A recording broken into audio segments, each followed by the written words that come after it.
Selamat siang anak-anak. Gimana hari ini? Sehat ya? Baik, sangat bersyukur jika hari ini kita bisa belajar bersama untuk melanjutkan materi gelombang. Yang lalu kita sudah belajar tentang gelombang berjalan. Nah, hari ini kita akan belajar melanjutkan materi gelombang, tetapi yang kita bahas adalah gelombang mekanik, tetapi ini pertemuan yang kedua. Nanti yang dibahas hari ini adalah kecepatan gelombang, percepatan gelombang, kemudian fase, sudut fase, beda fase. Jadi ini masih berkaitan dengan gelombang berjalan, ya. Jadi gelombang mekanik yang lalu kan kita belajar bagaimana sebuah gelombang itu merambat. Gelombang merambat, itu ada yang membutuhkan medium, ada yang tidak. Nah, gelombang mekanik ini adalah gelombang yang tidak membutuhkan medium untuk merambat. Nah, di dalam gelombang mekanik nanti dibagi menjadi dua, gelombang berjalan dan gelombang berdiri, ya, atau gelombang diam. Nah, untuk gelombang berjalan yang lalu itu dirumuskan dengan persamaan ini. Y sama dengan A sin omega T min Kx. Dengan YP itu artinya simpangan atau simpangan di titik P. Maka kalau yang kemarin kita tulisnya hanya Y saja. Kalau ini YP berarti simpangan di titik P. Nah, kalau persamaan umum gelombang berjalan, Y kan sama dengan A, amplitudo, kalikan sin dalam kurung, omega kali T min Kx. Nah, A amplitudo, Y simpangan, berarti kalau YP adalah simpangan di titik P. Kemudian untuk omega adalah kecepatan sudut. Bisa dihitung dari 2pi kali frekuensi, 2πf, atau 2pi per T, T besar periode, sedangkan T adalah waktu, ya. Kemudian di sini bisa min, bisa plus. Min berarti dia gelombang berjalan ini merambat ke kanan kalau itu negatif. Tapi kalau positif dia merambat ke kiri, ya. K adalah bilangan gelombang. Bagaimana mencari K? 2pi per lambda. Apa itu lambda? Lambda adalah panjang gelombang. Sedangkan X adalah jarak dari titik P, begitu. Nah, ini adalah persamaan simpangan. Nah, bagaimana untuk kecepatan? Nah, kita sekarang belajar tentang kecepatan getaran harmonik di titik P. Kalau kecepatan saja dituliskan V, tapi karena ini kecepatan harmonik di titik P, maka ditulis VP. Nah, kecepatan itu adalah turunan pertama dari persamaan simpangan. Jadi VP itu sama dengan DY per DT. Y-nya ini, persamaan ini. Nah, di matematika, kalau kita punya persamaan A sin theta, maka turunannya adalah, jadi VP-nya itu turunan persamaan ini adalah cos theta. Theta itu rombongan ini, sudut fase namanya. Nah, berarti kalau ini kita menurunkan sin omega T min Kx, maka turunannya terhadap sumbu, berarti ini sumbu Y ya, karena Y-nya simpangannya Y, maka dy per dt turunannya terhadap T dari persamaan simpangan Y adalah Vp sama dengan omega kali A cos omega T min Kx. Ini didapat dari mana? A sin rombongan ini, turunannya adalah cos rombongan. Sedangkan turunannya omega T adalah omega. Jadi A sin omega T min Kx turunannya adalah A cos omega T min Kx. Sedangkan omega yang di sini didapat dari turunan omega T adalah omega. Jadi omega kali T turunannya adalah omega. Sehingga persamaan kecepatan gerak harmonik di titik P dinyatakan dengan Vp sama dengan omega A cos omega T min Kx. Dengan Vp adalah kecepatan gerak harmonik di P. Kalau ini apa ini? Ini adalah simpangan. Persamaan simpangan gerak harmonik di titik P. Lalu Omega sama kecepatan sudut A adalah amplitudo sama. Jadi omega kecepatan sudut T waktu, K bilangan gelombang, X jarak dari titik P. Nah, lalu bagaimana dengan percepatannya? Percepatan kan dilambangkan A. Percepatan itu didefinisikan turunan pertama dari kecepatan.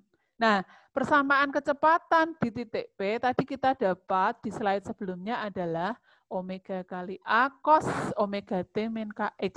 Nah, kalau persamaan ini kita cari turunannya, maka A cos turunannya apa? Min sin. Jadi, ini omeganya kita tutup dulu, maka persamaan VP-nya kan A cos. Nah, A cos ini turunannya adalah min A sin. Nah, lalu ini sudah ada omeganya. Jadi omega A atau min omega A sin omega T min Kx. Lalu omega T ini turunkan. Turunannya omega T adalah omega. Nah, padahal ini sudah ada omega, maka omeganya menjadi kuadrat. Jadi min di sini didapat dari turunannya A cos adalah min A sin. Itu percepatan getaran harmonik di titik P. Sedangkan ini adalah kecepatan getaran harmonik di titik P.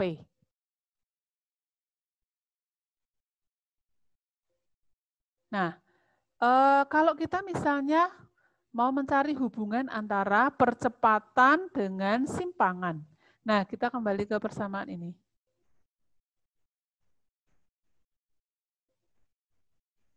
Nah, ketika mau cari tahu hubungan antara persamaan percepatan dengan simpangan. Asin itu kan simpangan, ya, YP. Nah, berarti AP ini bisa sama dengan min omega kuadrat kalikan YP. Ini bisa diganti YP, sehingga persamaannya menjadi seperti ini. Min omega kuadrat kali YP dengan AP adalah percepatan gerak harmonik di titik P, YP adalah simpangan di titik P. Baik, sekarang kita lihat soal ini ya. Nanti akan kita bahas bersama. Salah satu ujung kawat digetarkan harmonik sehingga getaran tersebut merambat ke kanan. Apa artinya merambat kanan? Persamaannya ya. Sepanjang kawat dengan cepat rambat 20 meter per sekon. Ini V-nya. Bukan VP, beda. Ini cepat rambat. Kalau VP adalah kecepatan gerak harmonik di titik P. Ujung kawat mula-mula digetarkan ke atas, berarti amplitudonya positif dengan frekuensi 10 Hz, amplitudonya 10 cm, berarti A-nya 10 cm, V-nya 20 meter per sekon, berarti amplitudonya ini nanti diubah ke meter dulu, lalu frekuensinya 10 Hz. Titik P berjarak 40 cm, berarti ini X-nya, diubah ke meter, berarti 0,4 meter. Pada saat ujung kawat telah bergetar 0,1 sekon, berarti T-nya 0,1 sekon. Pertanyaan pertama, tentukan simpangan partikel di titik P. Bagaimana mencari simpangan partikel di titik P? Pakai YP. Apa rumusnya YP? YP sama dengan A sin omega T min Kx.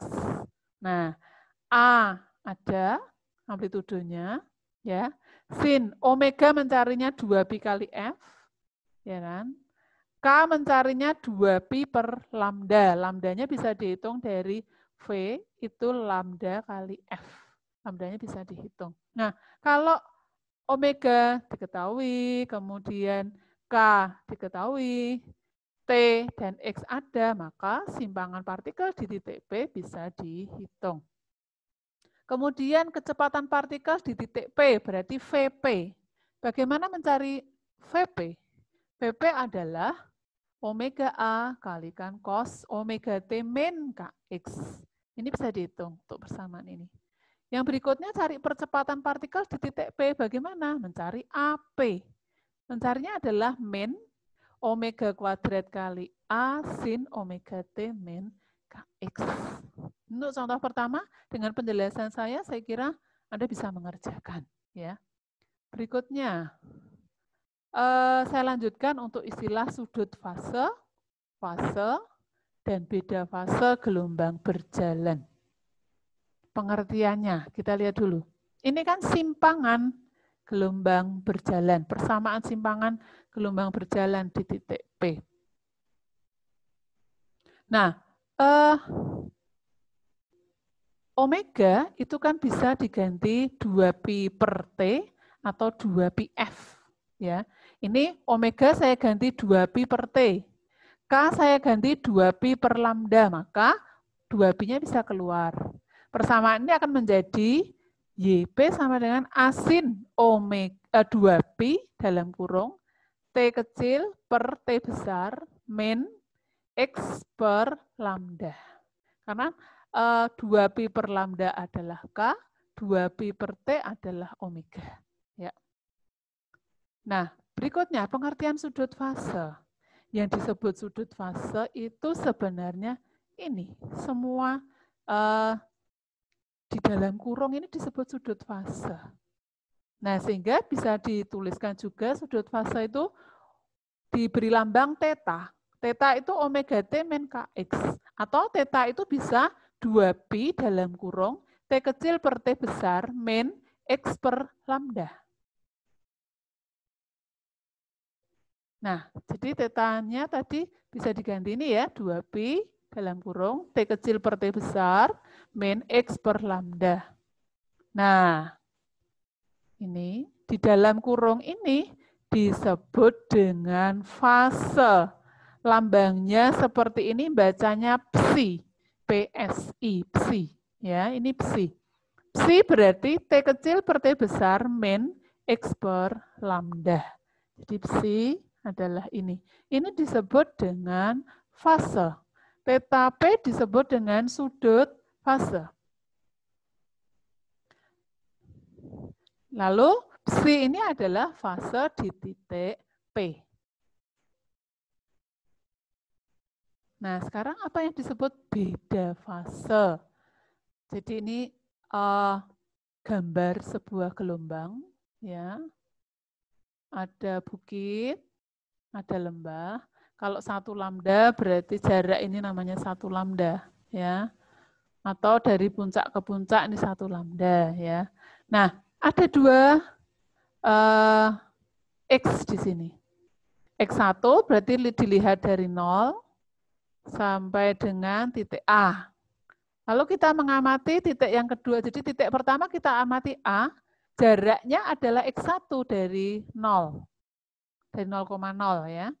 Kemudian kita amati titik B, berjarak X2 dari 0,0.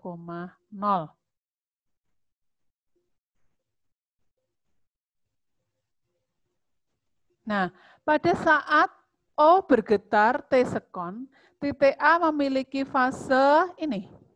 Ya, psi 1 sama dengan T kecil per T besar min X1 per lambda. Sedangkan psi 2 itu memiliki fase T kecil per T besar min X2 per lambda. Jadi beda fase antara fase 1 dengan fase 2 adalah beda di min X1 per lambda, ini min X2 per lambda. Nah, yang namanya beda fase atau selisih fase berarti fase akhir dikurangi fase awal ya.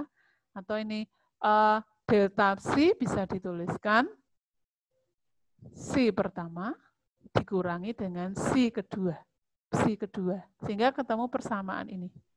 Nah, ini kan bisa dicoret. T kecil per T besarnya dicoret. Ya. Sehingga ketemu dengan X2 kalau lebih besar dari X1, maka ketemunya delta C adalah delta X per lambda. Ya. Jadi ini dikalikan kan jadinya plus. Ya. Berarti ketemu X2 per lambda dikurangi X1 per lambda sehingga ketemu X2 min X1 per lambda, atau bisa dituliskan beda fasenya adalah delta X per lambda. Jadi delta psi adalah beda fase, delta X adalah selisih jarak, X2 kurangi X1, lambdanya adalah panjang gelombang. Ini tidak punya satuan, ini satuannya satuan panjang dalam SI meter, ini juga satuan panjang dalam SI meter. Nah, ini contoh soalnya ada di sini. Salah satu ujung seutas kawat digetarkan harmonik sehingga getaran tersebut merambat ke kanan sepanjang kawat dengan cepat rambat 20 meter per sekon. Berarti ini V-nya. Ujung kawat mula-mula digetarkan ke atas dengan frekuensi 10 Hz, berarti F-nya 10 Hz, amplitudonya 10 cm, diubah ke meter, karena V-nya ini dalam satuan meter. Pada jarak 40 cm dari ujung, terdapat titik P, tentukan. Persamaan umum gelombang, berarti Y sama dengan A sin omega T min KX, ya, YP, ya. Kemudian sudut fase di titik P, saat ujung kawat telah bergetar 0,1 sekon, ya tinggal masukkan T-nya 0,1 sekon, θ-nya ketemu berapa. Kalau fase berarti mencari psi, ya. Bagaimana mencari psi? T kecil per T besar min X per lambda, gitu ya. Kalau beda fase mencarinya delta X per lambda. Nah, dari soal ini dengan penjelasan saya, Anda bisa mengerjakannya, saya kira. Kemudian soal yang berikutnya. Seutas tali membentuk gelombang berjalan merambat ke kanan. Pada tali tersebut terdapat 2 titik A dan B yang berjarak 8 meter. Berarti ini delta X-nya 8 meter. Jika tali tersebut mula-mula digetarkan ke atas dengan cepat rambat, berarti V-nya 360 meter per sekon dan frekuensi 30 Hz. Nah, dari soal ini Anda bisa tentukan dulu lambdanya. Ini V-nya ada, F-nya ada, lambdanya bisa dihitung. V kan lambda kali F, berarti lambdanya bisa dihitung. Kalau lambdanya bisa dihitung, beda fasenya bisa dihitung. Apa rumusnya? Delta X per lambda. Lambda dari sini, ya. Kemudian, kalau fase di B, ya, jika fase di A 5/6. Nah, nanti bisa dihitung lagi. Fase di B berapa? Psi B berapa? Berarti X-nya B per, fase di B berarti T per lambda min X-nya A, ya, X-nya B per lambda, gitu ya. Kemudian fase di A dengan cara yang sama juga, ketika di B 1/5. Nah, jadi dari soal ini Anda nanti bisa mengerjakannya, nanti kita akan diskusikan, ya.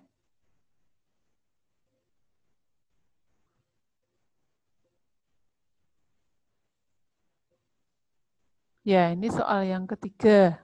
Seutas tali membentuk gelombang berjalan merambat ke kanan dengan kecepatan, berarti ini V-nya 10 meter per sekon, frekuensinya 200 Hz. Tentukan jarak 2 titik yang dilalui gelombang, berarti cari X-nya berapa. Ya. Jika beda fase kedua titik adalah 1/5, delta psi-nya 1/5. Delta X-nya berapa, gitu ya. Kalau sudah ketemu lambdanya kan gampang. Delta psi sama dengan delta X per lambda. Nah, bisa ketemu di sini. Kemudian yang pertanyaan berikutnya, beda fase pada suatu titik yang dilalui gelombang jika selisih waktunya 0,016 sekon. Nah, ini juga bisa dihitung beda fasenya delta psi. Delta psi itu delta X per lambda ketika waktunya ini. Anda bisa hitung beda fasenya. Ya, saya kira cukup yang kita pelajari hari ini. Anda berupaya untuk memperhatikan baik-baik, ya, dari awal materi tadi. Kemudian berupaya untuk mengerjakan soal yang ada di sini. Berarti ada 4 soal kalau tidak salah. Nah, silakan 4 soal ini Anda kerjakan. Nanti kita akan diskusikan di dalam grup rumpun, ya. 4 soal nanti Anda saya beri waktu untuk mengerjakan, kemudian kita akan diskusikan bersama. Saya kira cukup sekian yang bisa saya sampaikan. Selamat mempelajari materi ini dan juga selamat mengerjakan ya. Nanti akan kita ketemu di grup lagi untuk membahas materi ini.